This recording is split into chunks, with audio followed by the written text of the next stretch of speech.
All right, this is the Farm Hop Life Monday Night Men's Forum, number 38. It's going to talk about generational wealth. I am Matt of Farm Hop Life. We got Homestead of Pain. He figured out how to change his name. Uh, Scott of Little Pine Farm. We have Josiah of Over the Moon Farm. And Scott, Thriving the Future podcast. How's it going, guys? Good. Great. Good. Welcome back, Josiah. It's been a while. Oh, what happened? Oh, device is not And connected. just like Spoke too that. soon. There we go. Okay. Welcome back. Why don't you start us off, since you've been away for a while, with a personal event, please? Oh, a personal event. I bought that big trailer. That's probably the biggest personal event. Nice. What did that cost? $5,500. That's not bad, right? That doesn't sound that bad. No, it No, it was a pretty good deal. It's a little shop up, literally right on the border between Missouri and Iowa, and they do 2,000 trailers a year. But they have good. I mean, people drive from all over the place. There's people coming in, Colorado, Michigan, just coming in to buy the trailers. So they have good prices, and everybody loves them. So Nice. yeah. So you bought the trailer, but then also didn't you buy like an excursion or something too? I was going to talk about that. You weren't going to talk about that. My wife's still giving me a hard time about it.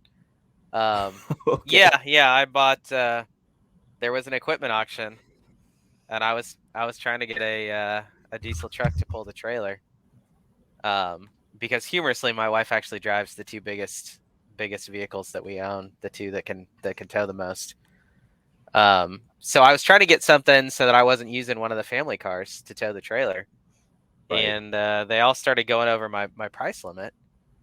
And then there was this excursion sitting there, and my limit was $2,000, and it went for $1,900. So I said, you know what, I can't say no. So I'll just buy another one. That's funny. Well, so they only made them for 5 years. For so it was worth going for. There you go. That's funny. Homestead of Pain, go ahead. I would say the biggest personal event for me has been all my paperwork at the school has been approved. So the next thing that should happen is HR should reach out and schedule a interview for a level 1 maintenance position. And my teacher already told me how to pass the interview. So hopefully I can start working. And then once I finish the current program I'm in, then I can go back and get electrical, HVAC, plumbing, and machine tool associates paid for by the school while working for the school with government benefits. Wow. Nice. So I am really looking forward to that. And didn't you say you're getting married soon too? Yes. Somebody's going to bring that up. So I've got to get with Long Story Farms because he has 20 goats he doesn't want. And he said that Homestead Padre could have some. And I'm like, well, I have to put myself in this. And so I have to get in on this 2-party agreement. I have to get in the middle of it somehow. Yes, always have to. And so does this have to do with marriage? Exactly. So the weekend that we'll be doing it, I will be driving up to Long Story Farms. Me and him are gonna switch pigs. So he's got a pig, I've got a pig. We're gonna swap pigs. One's a Ossabaw, one's a Berkshire. And then while I'm there, I'm gonna pick up his goats. And then we're going to go to Helen. And then where Homestead Padre is gonna be the weekend. And then he's going to marry us. And then we're going to go from Helen back to Cartersville, where I live, and he's going to, I guess, intercept that, or I'm going to drop the goats off with him, or he's going to come pick them up on his way back to Mississippi. Huh. Yeah, I forgot Padre 20 is gonna marry. Yeah, I remember that from the other day. I'm gonna need a 20 diagram for goats this. Actually, and like, do you want a flow a chart or something? Yeah, yeah. a Gantt chart actually. So I've got to get with him and see. I don't think I'm going to be given the 20. Homestead Padre was given those 3, so I don't know if I'm going to get rid of them for him and then we'll give him a portion of whatever. If I'm going to buy them from him at whatever, I don't know. I just got to get with him on that and see if we can actually make it happen. That's funny. I joked that hey, we should all just show up in Helen, whatever you said, whatever Georgia, and just show up at your wedding. Just crash. It'll probably be at a park. It's so, you know, that'd be fun. It. Yeah, I'm probably not going to do it, but it'd be fun. Yeah, I mean, it would be pretty awesome. The first official meetup from the Telegram. Yeah, for real. Wow, Little Pine. Yo, it's a good week. It was crazy. It was the county's spring break, and so we had a ton of dogs all week. So I didn't get quite as much tree hole digging done as I could, or as I wanted to, rather. But it's gonna be 53 and sunny again tomorrow, so back at it. Hopefully pick up trees by the weekend. I haven't gotten the call from the nursery yet, but I think the last truck arrived like Friday, so hopefully all my stuff is there. What are you planning? All like zone 3 and zone 4 varieties. 5 apples, 2 pears, 2 plums, and a sour cherry. 3 varieties of apple. We'll see how it goes. You know, maybe I only can do berries up here, but I'm going to give it a try for sure. Yeah, that's awesome. Very cool. All right. Thriving Scott. Yeah, I did apple grafting all weekend, and then tonight planted potatoes and onions. Potatoes and onions. Cool. So when's your frost date? When's your last frost date? April 20th. April 20th? Okay. Nice. I'm not until like June 7th. So June 7th? Really? Yeah, I'm June 9th. What zone are you, Matt? 5 something. Oh. Yeah. I added a week just for freak weather event. So you could probably do it June 1st if you wanted to, but 2020 and 2021 we had a frost in May and it blasted the potatoes and the tomatoes. Yeah, that'll screw you up. That'll screw you up bad. My personal event. I still smell like garlic. If you want to know what I'm talking about, you have to check out my Instagram or my TikTok or my Twitter, whatever. I wasn't feeling so hot, so I drank a concoction my wife made up, and then I ate a clove of garlic. And then Jeremy, who's usually on here, challenged. He's like, real men chew their raw garlic or whatever. And so I did, and it was awful. And so, like, I warned my coworkers today, like, hey, by the way, I'm gonna stink. I'm gonna stink like garlic. Yeah, so there's video of that in those places, dude. But I feel better. So check this out. Is this what you're talking about? Your honey fermented garlic or garlic fermented honey, whatever? This is brined garlic from like 2019. Pickled garlic? No. Just salt brine. Okay. And so it's been down about 4 years now. Oh yeah, dude. I wish you could smell this. It's incredible. That's and funny. if I'm like starting to feel sick, I'll eat like 10 or 15 cloves a day, like spaced out over the day, a couple at a time usually. And I'll just be reeking of garlic like from my pores. It's so great, but I get better so much faster. Like it makes a huge difference. It's a funk. It's a real funk, and I don't really care for it, so I can't imagine what other people think I smell like. Like, what is that guy Well, doing? the lady loves the garlic as much as I do, so it works out in this house. That's good. Well, good. That's that. So generational wealth. I had people were like, "Whoa, this is cool. I definitely want to talk about that." Josiah, you were one of the first to jump in, like pretty quick. You and Scott the animal over there. When you say generational wealth, like what are you even talking about? Like, what does that mean?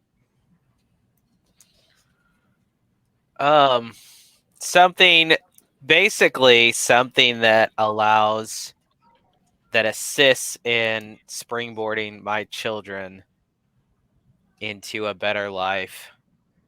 Yeah, you call it stairs, you call it, a bounce or whatever, but the ability to give them a head start from where I was, when they're out of my house per se, to give them a better start than I got.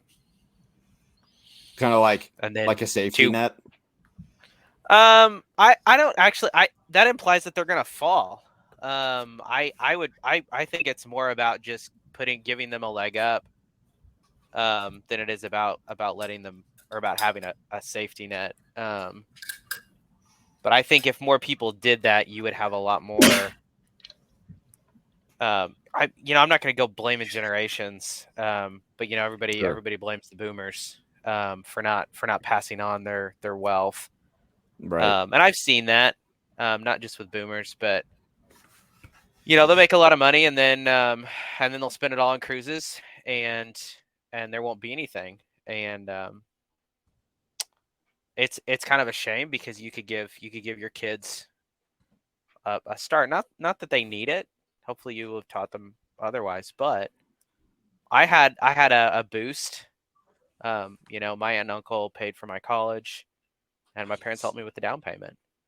And so being able to give that on, whether it's property, whether it's money, whether it's, even skills, is generational wealth. If it's a skill that you can parlay into money, or a living. So, but yeah, I don't think it's a safety net as much as it is just a boost. Gotcha. Okay. Your mention of the boomer reminded me, there was a 4chan like green tech story that was circling around about a week or two ago, saying it was like, this dad pushed his son to get into like agriculture or something like that, to learn how to run the farm. But by the time he graduated college, like the dad had like sold off the farm, didn't even tell his kid about it. And I can't find it. I forgot to look for it prior to this, but yeah, that's what it reminded me of. I saw that. Yeah, it was like, whatever the caption was, like peak boomerism or something. Like, you got nothing to leave to your kids, like nothing that you cared for. So, well, Americans, we frown on that. We frown on like nobility and all that. But like, I mean, there's inherited wealth in Europe, that's 1,000 years old, and we tend to kind of frown upon that. But it's a good way to go.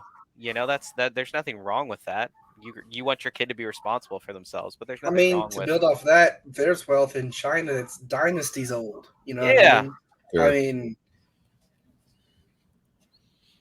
I think the point of that story though was like, hey, go learn how to run the farm, and then it's gone by the time like the kid's done. So I don't know if like there's more to the story that we're not being told. Like, like the dad paid for the college, but ran out of money, so he had to sell the farm in order to do, I don't know, who knows. And it doesn't really matter, but it was kind of a funny story, and the way it blew up was kind of funny too. So Scott, you've got thriving Scott. What are you planning on like leaving your kids? Like anything? Nothing? Mindset? So yeah, so like I said in my email, you really can't retire unless you pay your house off. I mean, anything else is pretty much a lie. This is why I have all these friends that, are older than me, slightly older than me, that are retiring, and they don't have their house paid off, and they're doing like reverse mortgages, and then they're screwing their children with it, because basically you don't pay any interest, and then you die, and then they have to sell the house for the loan. So, because they kept trading up, right? So yeah, I mean, my plan is to get everything paid off by the time I get to retirement. And then the only problem is if you don't impart your mindset to the kids, all they're going to do is sell it and dump it. And I'm like, I'm planting trees here. Yeah. I don't want you to dump it. So, but I haven't got a solution for that yet. I think that's the biggest thing is really mindset, where I've heard too many stories of like, and like my dad comes from this as well. Like kind of like he would say like, yeah, we grew up piss poor, and it kind of seems like they did. So like that, I don't know if that specifically like gave him the drive to achieve all that he's achieved, and like, he's done very, very well for himself. And like, did he make, me and my siblings too comfortable? Like, because we just didn't really have to worry about that. So how do I make it seem like when like me to my children, me and my wife to our children, like how do we make it seem like or make money scarce, or make it seem like it's valuable, or put some sort of other like get that mindset of the value of things, I guess, instead of like, yeah, we can just screw around and everything's fine. They don't have to worry about it. Right.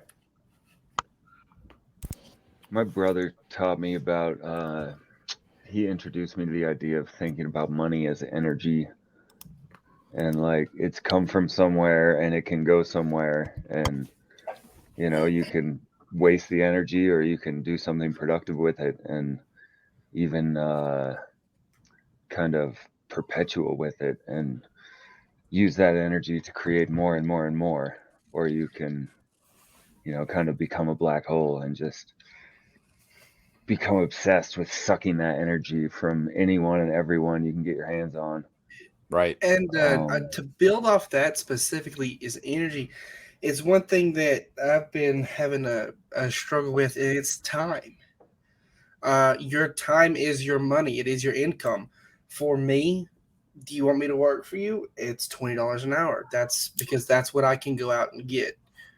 And I either do it or don't do it. But when it comes to you, like you had said, a drain, you have things like family who come in and they're like, oh, well, they need this, so I need this, and they need help doing this and help doing that. At a certain point, when can you say no? When do you say no? Because, again, if you give all your time to help family, you still have a whole list of stuff you have to do. That's energy and time. Yeah, man, you got to decide how to deal with the energy vampires in your life. Yeah.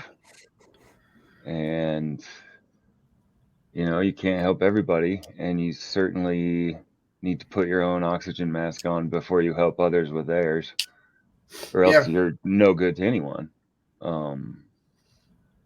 Yeah, it could be a tricky line. I'm autistic as fuck, and I tend to I love my family. They're awesome, but it's not hard for us all to be like independent and living our own lives, and just check in from time to time, and maybe once every year or two Shit, get am I together autistic? and party. But no, We're all autistic. family is Yes.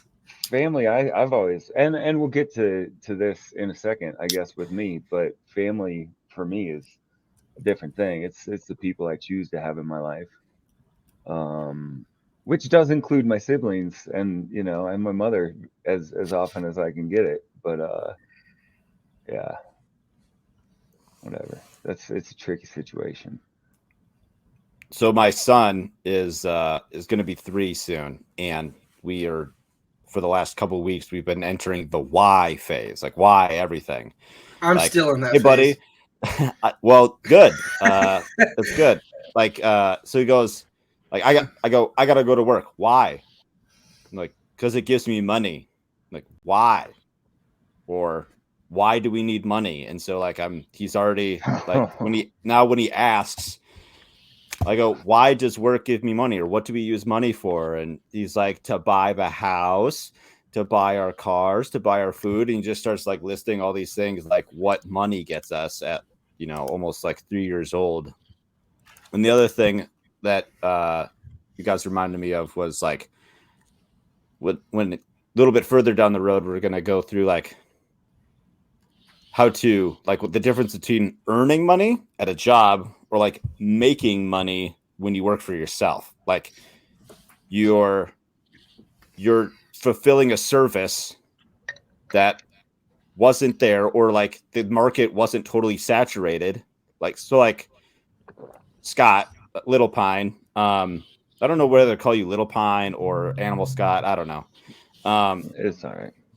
You're providing a service. You're like a dog sitting service. You found a market that had a need and you filled it. And so you're making pretty good money now from just dog sitting. Like, that's pretty awesome. Fun update You're on that. making money. We turns out we read the zoning laws wrong, and it's not a legit option at all to pursue. So we're just gonna. The good news is I'm not gonna be paying for insurance anymore. Or advertising or anything like that. But we've got so many like really cool regulars that it'll just be kind of a regulars and word of mouth kind of a thing. Till somebody Love makes that. me stop, frankly. Yeah, Legal for I mean, a they're not gonna throw you in jail on the first warning Yeah, right. I hope But or not. the shoot the second. dogs.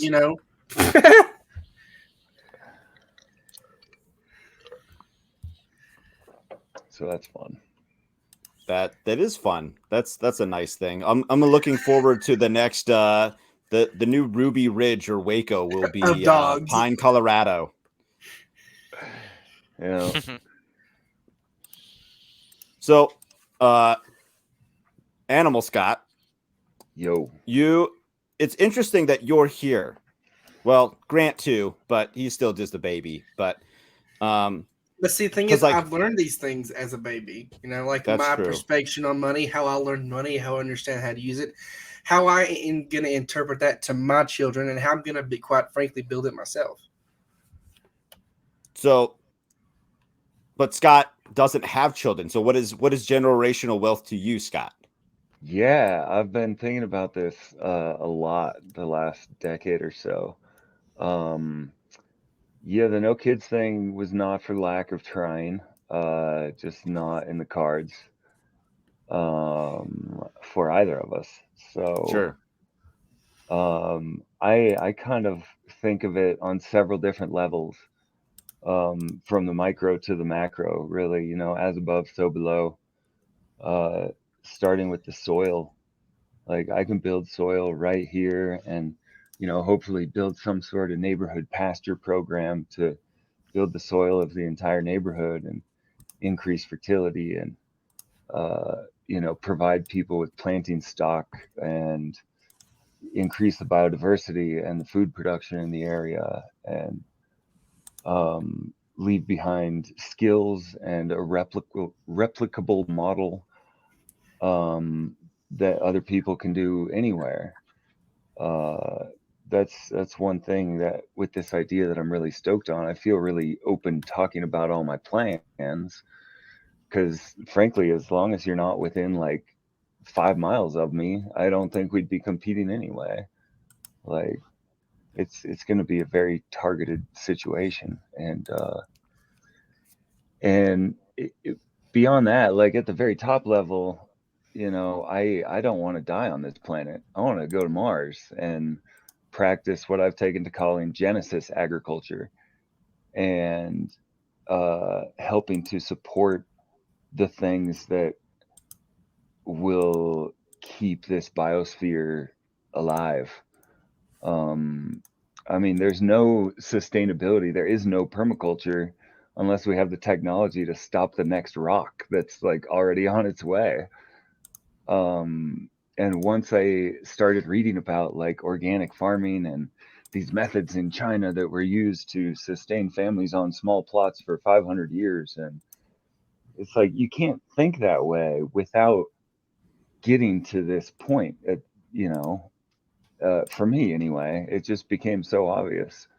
It's like, yeah, we got to do everything we can to, you know, build fertility and localize food systems right here, but also we got to have some better tools, or we're all going the way of the dinosaurs. Whereas if we identify and intercept the rock, then, you know, who knows? It's probably made of lithium and cobalt and can power our civilization for the next 1,000 years without African slaves. So are you saying Space robots mining is way better than little Congolese children mining? That's definitely sexier to sell, that's for sure. Yeah, African slaves right there got you canceled on YouTube this week. So, but I mean, it's a thing. We've seen videos out of Libya, and yeah, there's a lot this week. So you're saying almost like the generations that are going to follow you on your property. So like once you like leave this earth, well, yeah, you're leaving behind. Yeah, I would like to find like, you know, the right person to leave this place to, you know, whether that is in the form of a sale or, you know, lifetime occupancy rights while I ride out the last few years or something. Sure. Other things we're doing like in the here and now is losing a lot of, not that I really had faith in the dollar, but it's becoming less and less you know, desirable to leave any large portions of assets as dollars, right. Or in traditional markets. So like we're looking at putting together like a communal hunting property that could benefit a lot of different families, you know, as well as providing, you know, a secondary base. If a fire comes, we'd have somewhere where we could take our animals and go to that's not that far away, and just having more real assets to maybe give us choices if things get rough.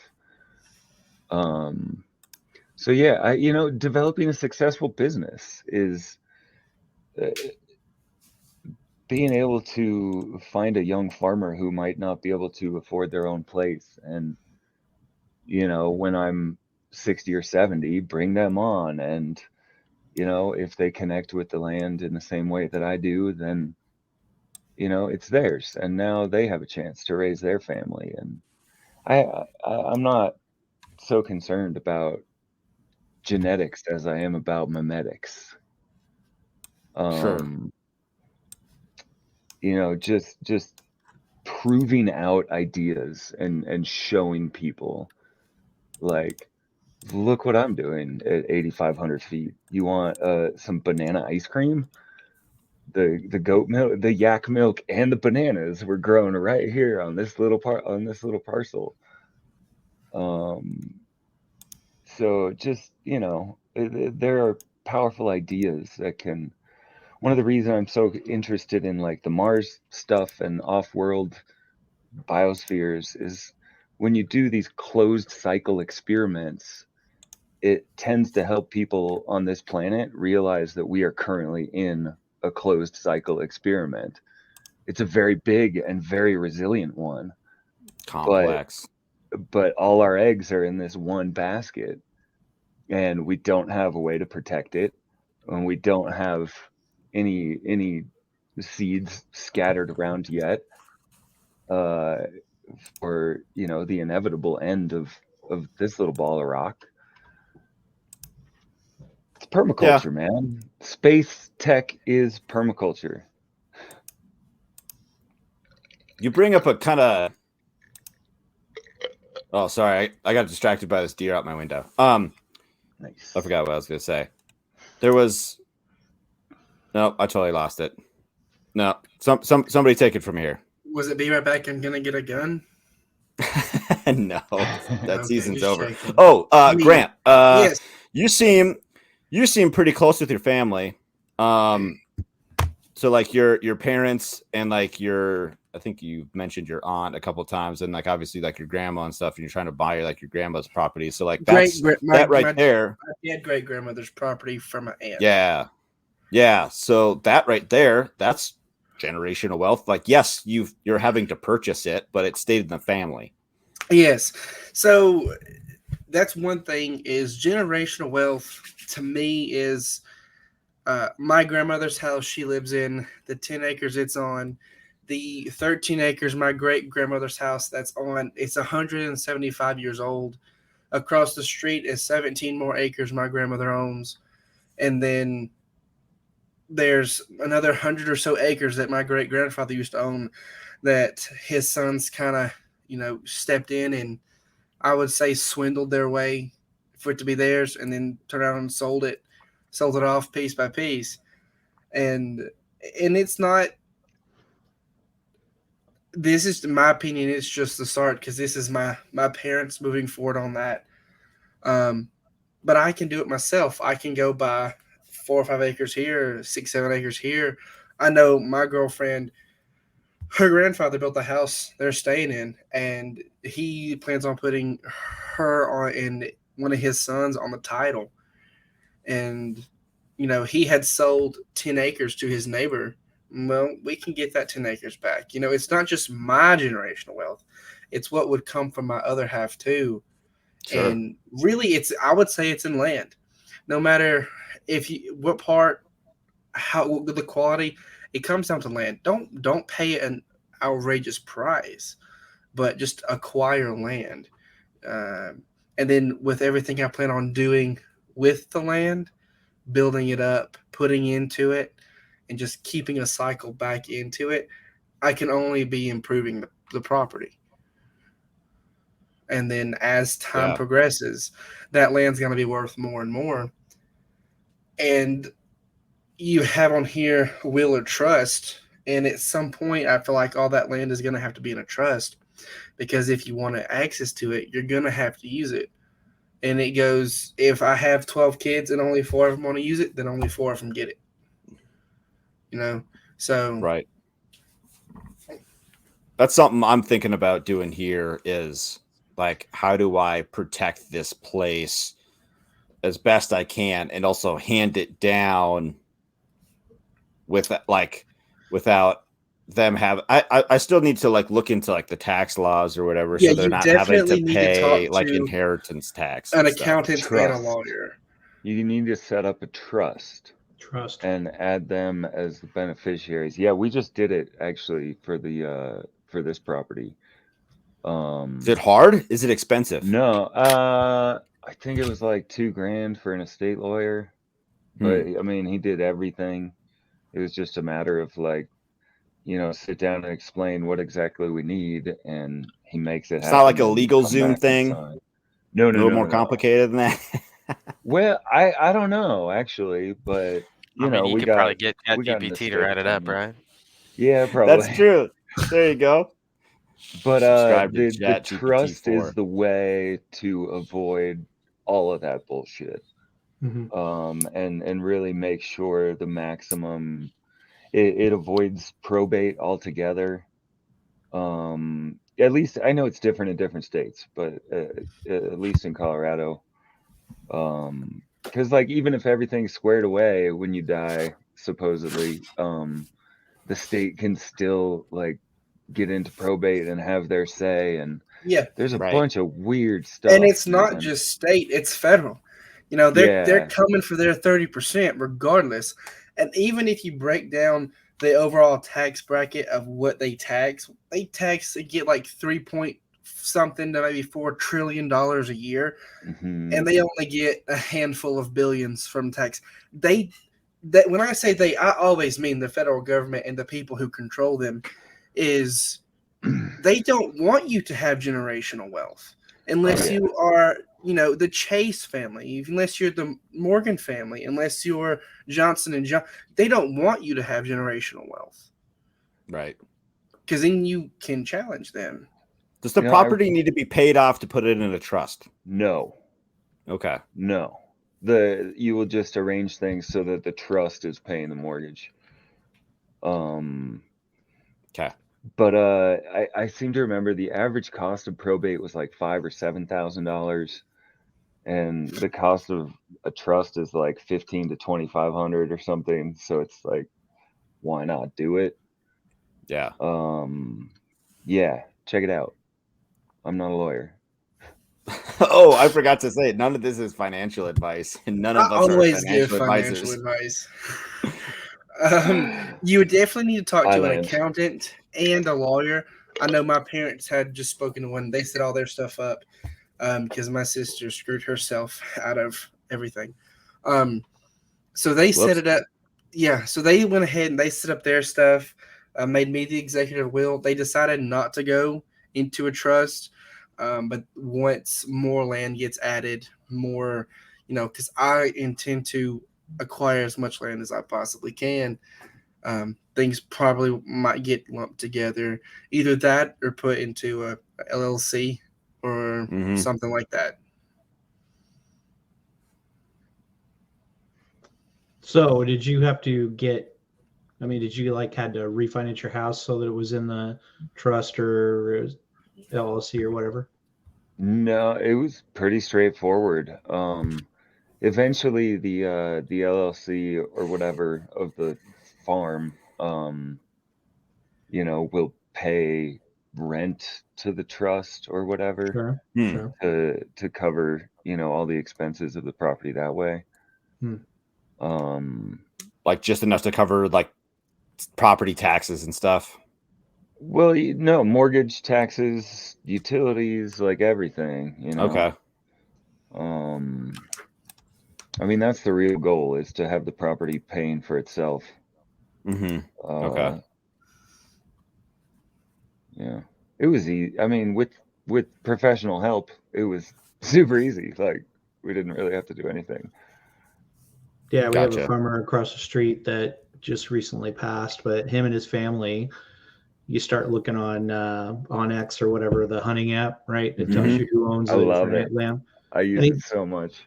You Damn, can these also guys, use Q Public Net. I'll put it in the chat for any of you who don't have it, but it's in a lot of states. right? It gives you tax records, county records, everything. If they own land somewhere else, I don't know if that does that, but yeah.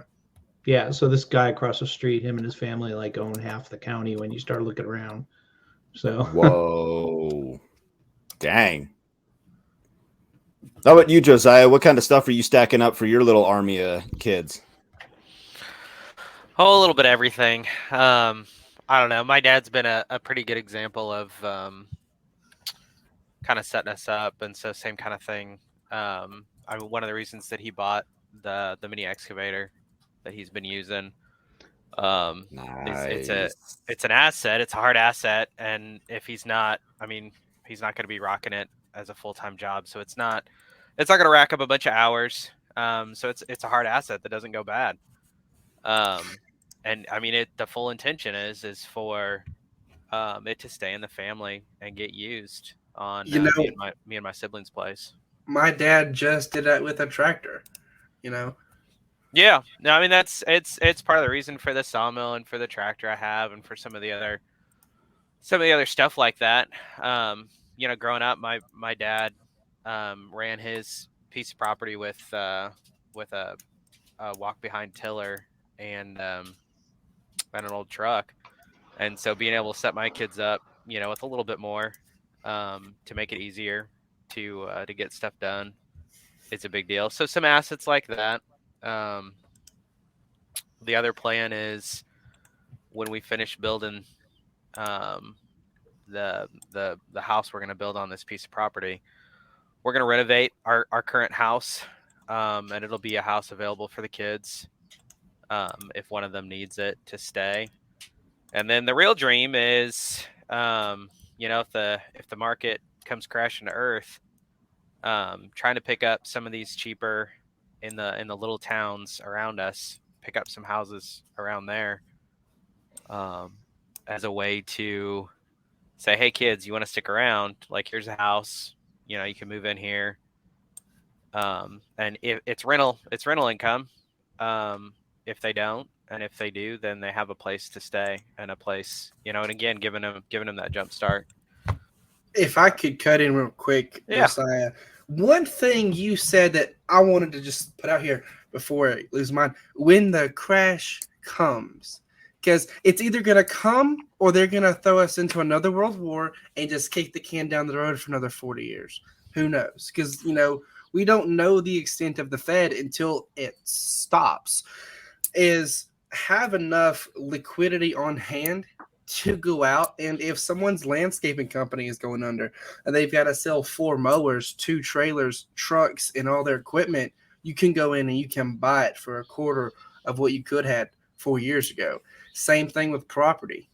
That's one thing I kind of want to do, is just have not necessarily it all in the bank, or have maybe 20,000-30,000 in cash in a safe that I can peruse Facebook Marketplace, on a little battery next to a solar panel, because there's no more power, and then just meet them up and buy all their stuff. That's Go ahead. I worked in banking long time ago, and one of the clients that we had, when 2008 hit, there was a bunch of excavating companies in the Kansas City area that were having issues, and he basically just took loans to the hilt and bought basically his own excavating company. Just scrambled to make all the payments, and then when things started bouncing back, he had a business that he bought literally pennies on the dollar. Exactly. Giant, $250,000 excavator kind of stuff, for dirt cheap. So yeah, there's opportunities, and it's off topic as to what the crash looks like, but whether it's population drop, whether it's, an actual market crash, something will happen. And some of these crazy prices won't, prior to 2020, I could pick up a house in town near me for $50,000. No big deal. And not even necessarily a big fixer upper, it was a perfectly livable $50,000 house.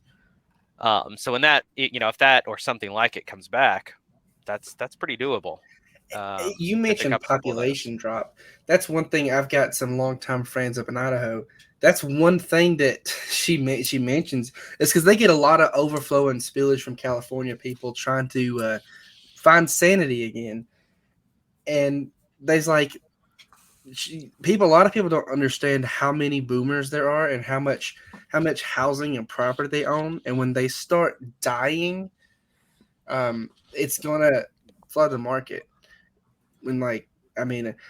I hate that you die, but a lot of people, again, they don't value the property. They don't value the housing that their parents might have built, might have worked 4 or 5 jobs for combined as a household just to have. And then you're just going to get rid of it and forget the history that came with. So I'll speak to that just for a little bit. My mother-in-law, she's been in her house since the early 80s, and she didn't build it or nothing, just the house that she's had for that long, and that's the house she likes. It's the house my wife grew up in, and we don't have any plans of keeping it whenever she passes. That's just there wasn't that was my mother-in-law's, I wouldn't say her dream house, but she really likes it. She's really not really wanting to move. So that's kind of where she's at on that house. So if it doesn't mean anything to the kids, some people, like Scott was saying about the reverse mortgage, she could do a reverse mortgage. She could enjoy her wealth. That's fine. It doesn't bother me at all. She's earned it. whatever. Now the other thing is, of like keeping cash on hand. Yeah, that's great. But, like what Animal Scott was saying was about, kind of getting nervous what the dollar looks like. So like how much cash do you keep on hand and how much do you put into other assets? Okay, so to answer your question for me, how I would think that is, so, say we have another 2008 tomorrow morning and you have $30,000, I don't think that the dollar is going to, snap your fingers. It's worthless. What's really going to come at the dollar is what happens with our military, because our dollar's propped up by oil. It is. It's oil in our military. That's why it's the petrodollar. Well, that's failing too. It is. So you're real. You can have some in Bitcoin, but is your average Joe who's selling his lawn care business or his excavator company gonna have a Bitcoin wallet? Are you gonna have to walk him through how to make it? It's really it's a shot in the dark.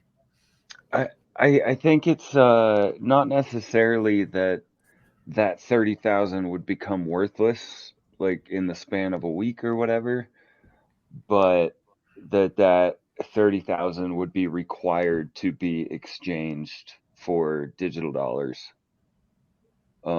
within 30 days or whatever.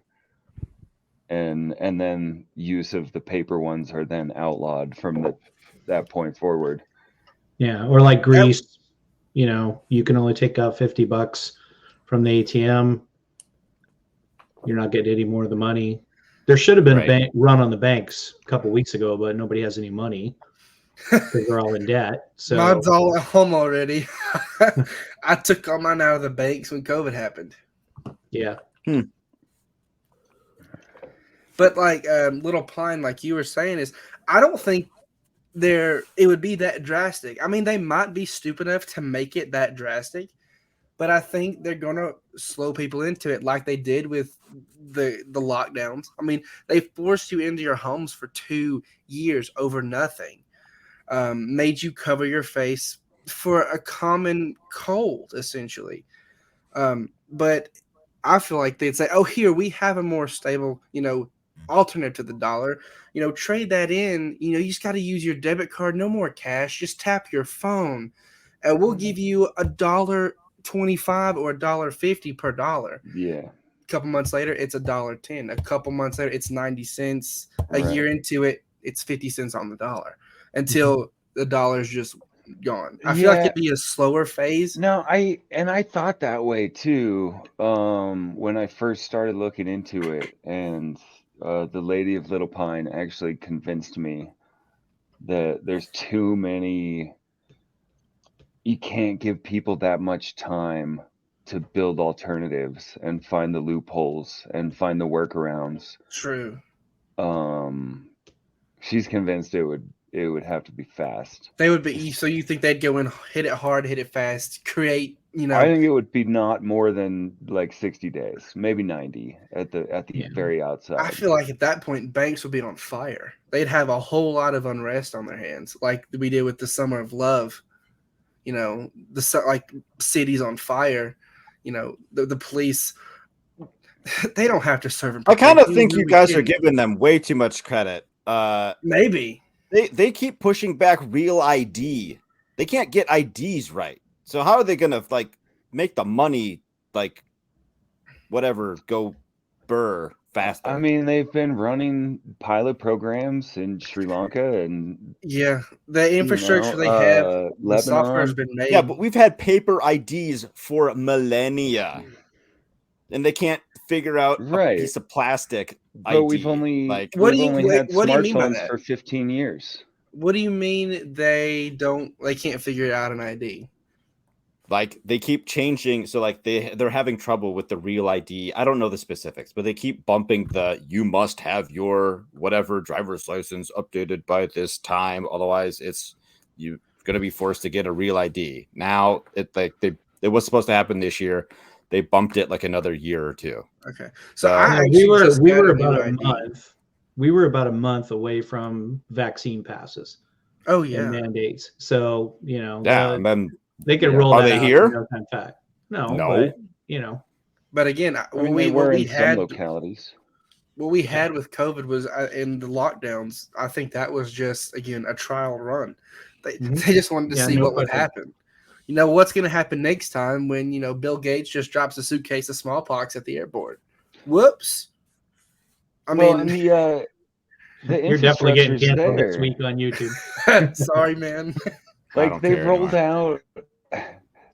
out the Fed Now payment program that they're Yep. going to be starting. That's like the underlying infrastructure for the system. Project Hamilton is done. Oh yeah, So, man. They've been working Yeah. on that for years. And like I was looking at my Coinbase today, kind of consolidating my Bitcoin, all my cryptos, kind of get them consolidated in one. So when it goes up, the rest go up. I can cash out, and then I can use that more immediately. I don't exactly have any long-term investments right now. I'm 21. I'll be 22 in a month. My long-term investment is myself, and it's what I'm going to be building. For me, it's infrastructure. It's get me. I'll spend my last penny on a greenhouse. Give me that greenhouse. Yeah. I can Definitely. find someone to deliver 4 dump trucks of mulch, and I can rake it for 2 weeks. That's kind of what me and my girlfriend are kind of aiming toward. We just need to get started with infrastructure because we can build later. I can make so they didn't tell you to start investing when you're 18. Well, between 18 and like 26, you can catch up a whole lot on your compounding interest. You just you do have to compensate more, so you have to make up a salary later. But if I put in like $100 a week, by the time I'm 64, that's like $3 million. So I can do, $500 a month, $200 a week, however it comes down, and then I'll end up with that same amount. And that's just a hedge on retirement. That's not land, animals, like anything.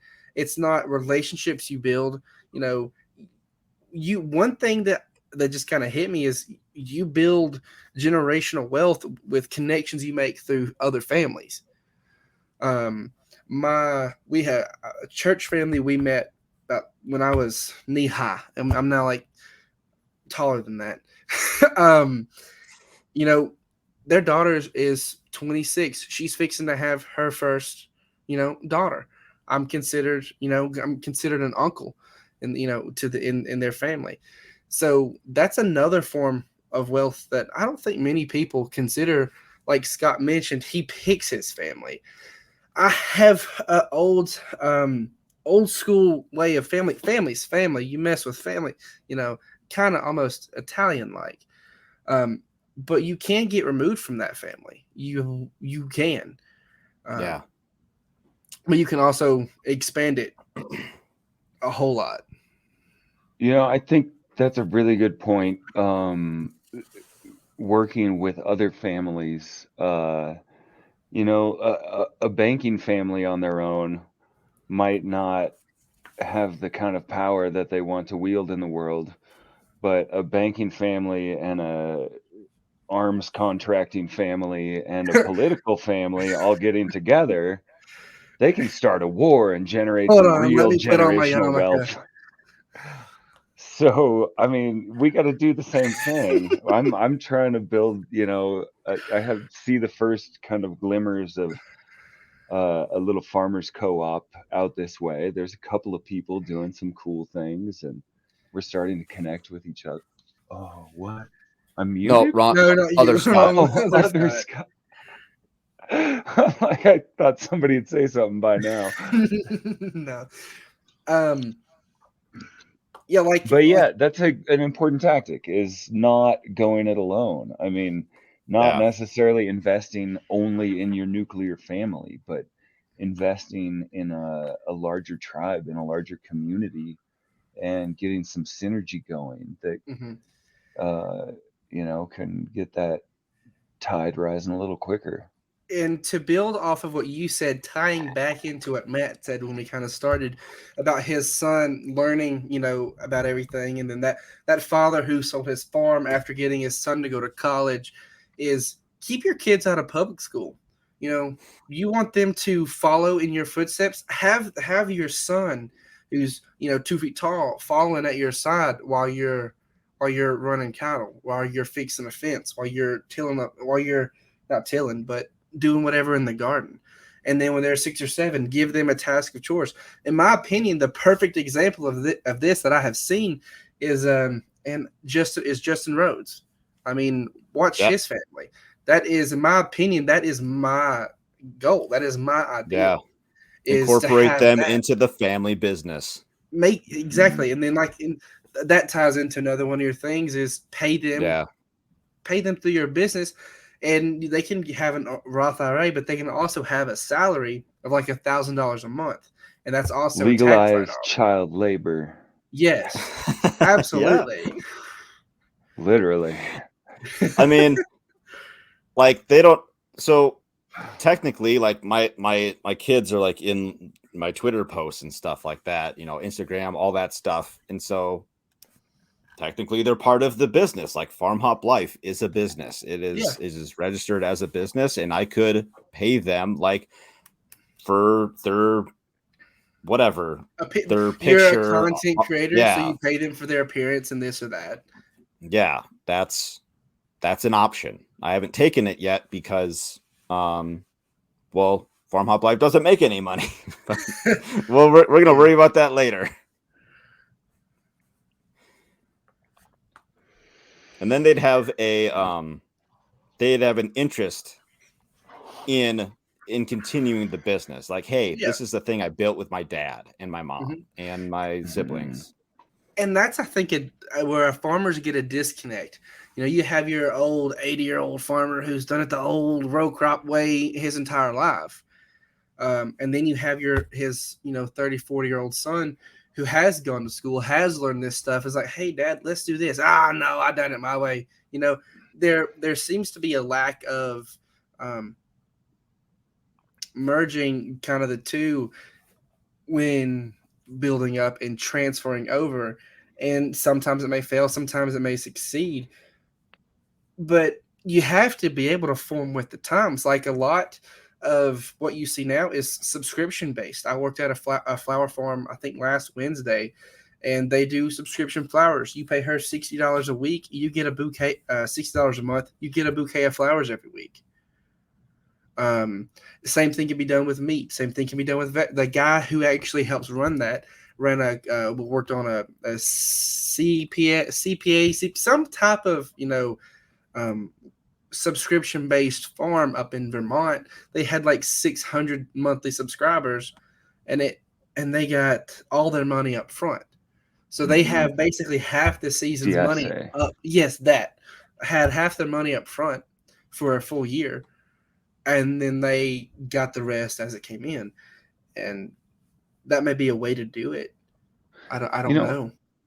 I think you're touching on something really important there. Like not only being open to, if you're including your kids in the business, like evolving it as they come of age and really start learning some things, but also, not necessarily like putting the expectation on them that they are tied to this little piece of dirt for the rest of their lives. And that's the most important thing for you. And like if they don't want to do it, they don't want to do it. That could create a lot of resentment. But like being able to say like, hey, we could build this together and you can have it and you can do whatever, whatever your path dictates you need to do. But it'll be here and it'll give you options, whether that's to sell it and do another thing or hold on to it as a safety net or invest the rest of your life in it. Like my dad built up a company for like 18 years and almost all the kids have like worked in it at some point, but none of us stuck with it. And so he sold it last year. What was it? Digital marketing. So it's not very like, yeah. I would But, pivot that digital marketing into farming. it was not. My point is that nobody was Yeah. into digital marketing. Like my oldest brother or older brother, he was in it the longest. He was in it for like 14 or 15 years before moving on to something else. But yeah, he just never took it over because he just wanted to do something else. And that's like, Dad's like, that's fine. This is what I wanted to do. So anyways, Cool. closing thoughts. Anybody? Is there anything Thriving we didn't Scott, you're cover? still muted. Yeah, I think it goes back to mindset, right? So train your children in the way they should go. You know, don't send them in the house when you're working on the car. You go in the house, you're okay over there. And then Also, Then my don't let them sit in the house. That's one thing I always did is I was always given the opportunity to go help. I was always said, "Hey, you want to come help?" I always said no. Don't let them say no. Say, "Hey, I need you to come help me," right. and then Yeah. make them feel like they're a part of it. Slow down. You may get it done. It may take longer, Mhm. but later it may save you time. Yeah, it doesn't bother me that my kid comes over and like distracts me or starts like wanting to do something different. Like, all right, we'll just pick it up and go over there, or he'll just wander around the yard while I do this or do that. And he's like, today I was like flagging where we're gonna plant some trees, and he's like, I don't know, kicking the dirt and knocking down rocks, and he's just like going like exploring, but he's around all the time. So Yeah, I mean, just showing them stuff, and and then he's in the Like- chicken coop with his hands like this so the chickens don't peck him. yeah, We had an incident this weekend, and yeah, he's fine.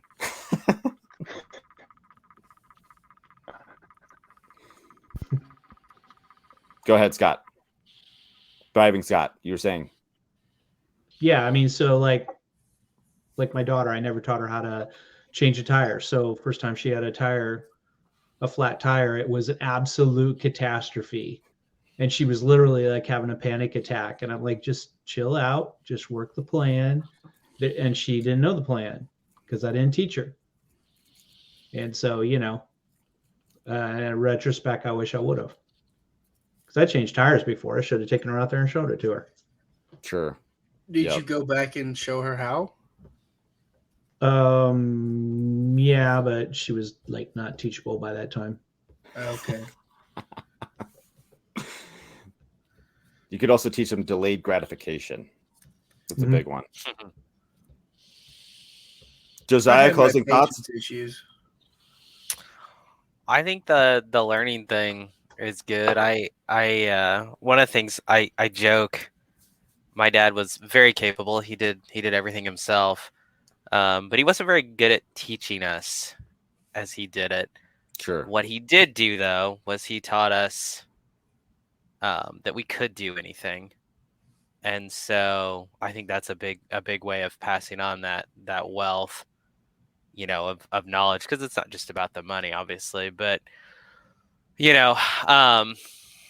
and things, I mean, especially when things are busy, I'm not good necessarily at having the kids out there learning every little detail about the stuff I'm doing, but teaching them that they're capable, that they can handle these things as they come up. Right. I've done a lot of things nobody ever taught me how to do, but I was kind of taught that I could do it, and I think that's a big deal. But no, there's a lot of good stuff here. I think we kind of touched on everything. So I try to tell my son, like, I don't want to hear I can't. I will help you, but I don't want to hear I can't. He could word it differently. Say, "I'm not able to do that yet." Mhm. I'm I sure mean, we he'll run into that come up with my something. kids. I give them jobs I know they can do. I don't give them something they can't do. Just something And, just almost out of reach, like I like wanna almost challenge 'em. literally out of reach. Yeah, absolutely. You Yeah, have to like challenge them. they need to be Find challenged. their limit. I don't give them Yeah. things that are hard. And Go so, cut down that 80-year-old post oak, please. With a spoon. yeah, I mean, Yeah.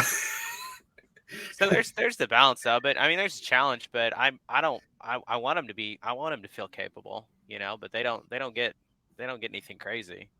Right. That'll Because come when you later. ease That'll them come here in a in, couple years. they build up their confidence in themselves, and they know when you give them something, they'll know you can do it. They can do it because Absolutely. they've been able to do it in the past, and that gives them assurance in themselves. Yes. Animal Scott, closing thoughts. Yeah, memetics is greater than genetics. Can you explain what that means? Yeah, the perpetuation of ideas can be much more powerful than the perpetuation of genes. Okay. And it's very important, obviously, that parents focus on raising their children in fostering critical thinking and real world skills and all of that. But we can also, instead of always being focused on leaving a better world in 20 years for our kids, we can, next time you're hoeing a row or doing something monotonous, think about what you might do that could impact the world in 500 years. Sure. That's kind of how I was introduced to sustainable agriculture, was in a book by Sir Albert Howard, describing these like 500-year small family farms that always seem to be fertile and productive. And that's kind of what inspired him to reintroduce those things to the West. And it's important. The ideas that we perpetuate, the proofs that we show people, just be undeniable. Like, show people what can be done. It's so much more than what we're doing right now. Even if people are growing 2% of their own food, that's a huge win, because that might average out to 10% over the whole population and completely change the dynamics of the food system. And Yeah. we can drop these little memes, these ideas that perpetuate and spread. And yeah. Excellent. Grant. But Closing thoughts. I feel like this was a very good episode. We stayed was. on topic. We all shared very good thoughts, and it was good. Good. I think I was just add one last thing is embrace the struggle. Oh yes. That shit's just not going to be easy. So embrace the suck and power through it. Perfect. The end. Okay, going around opposite way. Grant again. Yeah. Do a thing. Say a thing quickly. Homestead of Pain on TikTok. Come see if I post something ever again. Yeah. Good. Got it. Thanks. Scott, Little Pine. You're muted. Hit me up on Twitter. Lots of exciting stuff in the next couple of weeks. Slaughtering more goats, planting trees, digging holes, building beds, making Filling those Caterpillar holes with tunnel, poop. putting poop in holes, all kinds of fun stuff, and maybe bullying some government officials or agencies. And With billionaires. fire? Huh? With Nothing. fire? Redacted. No, bullying. Yeah. Are you gonna bully them with fire? I'm gonna bully them with my rapier wit. Oh, okay. Sad. Big sad. Very good. Josiah. I'm on Twitter, Inventive15, or you can just look me up by Josiah Young. You'll see all sorts of cute. Oh, kids that's pictures you! And cute I'm baby goats. sorry. I just realized who this person is now. There you go. That's me. Good job, Grant. Sorry, man. And Thriving Scott. So check out Thrive in the Future at thriveinthefuture.com and on your fave podcast app. This week I have Cyprian on, and so that's a pretty extensive episode. Pretty amazing. Right on. I'm looking forward to listening. It's gonna be wild. I can imagine. Yeah, he's had some on fire tweets lately. So that whole thing about the definition of crisis in Greek, the Greek word for crisis is a decision point. So don't let a crisis go to waste takes on a new meaning. So yeah, it's on fire. I'm trying to decide whether to do it in 2 episodes or 3 episodes because it was so long. So Holy crap. Cool. Yeah, we talked for 2 hours, so yeah, it was pretty cool. Wow. Dang, that's cool. Nice. Looking forward to hearing that. And I am Matt DeRozier of Farm Hop Life. Check us out, farmhoplife.com. We got a podcast, YouTube, all the socials. Next week, we're going to talk about, I don't know, learning how to say no, or like, do you say no more than you say yes to things? Like a couple opportunities popped up and I said no. Like finding your limit. I don't know. Something about that. That sounds good. I hadn't found mine yet. I got stories for that. yes to everything. Yeah, that's make grand. it work. Make it work. You know, you want to get married? Yes. Is that job too big? No. We'll figure it out later. All right, sounds good. All right, thanks for joining, guys, and thanks for listening, everybody. See you next week.